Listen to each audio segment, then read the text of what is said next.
नाशिकच्या पूजानं दिव्यांगावर मात करत यशाचा पल्ला गाठलाय। अवघी 3 फूट उंची असली तरी व्यवसायात मात्र चांगलीच उंची गाठली आहे। नाशिकच्या इंदिरानगर परिसरात स्वतःचा व्यवसाय थाटत सन्मानानं ती आज आयुष्य जगतीये।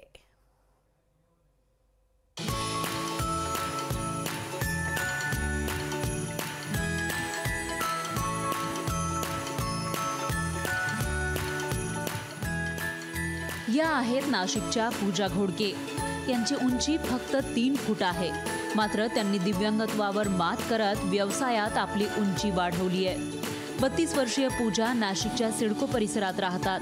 उंची कमी असली तरी त्या कोणत्याही बाबतीत कमी नाहीत। जिद्दीनं त्यांनी आपला व्यवसाय थाटला। कुरडई, पापड, शेवयांचा व्यवसाय त्यांनी जोमानं उभा केलाय। या व्यवसायासाठी त्यांना त्यांच्या आई-वडिलांनीही मदत केली। आपल्यात काहीतरी कमी आहे याची जाणीव त्यांनी कधीच आपल्या मुलीला होऊ दिली नाही। उलट त्याबाबत सकारात्मक विचार करून पुढे जाण्यास प्रोत्साहन दिलं। आई वडील आणि कुटुंबाची साथ मला जास्त महत्त्वाची वाटते, कारण की माझं वेगळेपण, माझं कमी जे काय आहे व्यंगत्व, ते कधी मला घरच्यांनी जाणवू दिलं नाही। माझ्या कुटुंबाने सर्वांची हाईट 2.5-3 फूट असते, त्यावेळेस मला समज पण नव्हती आणि त्या गोष्टीची जाणीव पण नव्हती। पण एक 7वी-8वी नंतर या गोष्टी मला जाणवायला लागल्या। शाळेत असताना पूजा यांना उंचीमुळे कमीपणा वाटायचा। 9वीला असताना त्यांना आपल्या दिव्यांगत्वाबाबत खात्री पटली। नंतर पूजानं कधीही उंचीचा कमीपणा स्वतःला वाटू दिला नाही। नेहमी सकारात्मक दृष्टीनं त्याकडे पाहिलं। तेव्हा काही कटू अनुभव सुद्धा त्यांना आले। मी एक पत्र लिहिलं घरातल्या घरात, एका फुल स्केपवर, जे काही माझे प्रश्न होते, माझ्या हाईट अशीच का आहे, मला शाळेत जातानाच 4 लोक बघतात, हा जो काही त्रास व्हायचा तो मी त्या पत्रात लिहिला।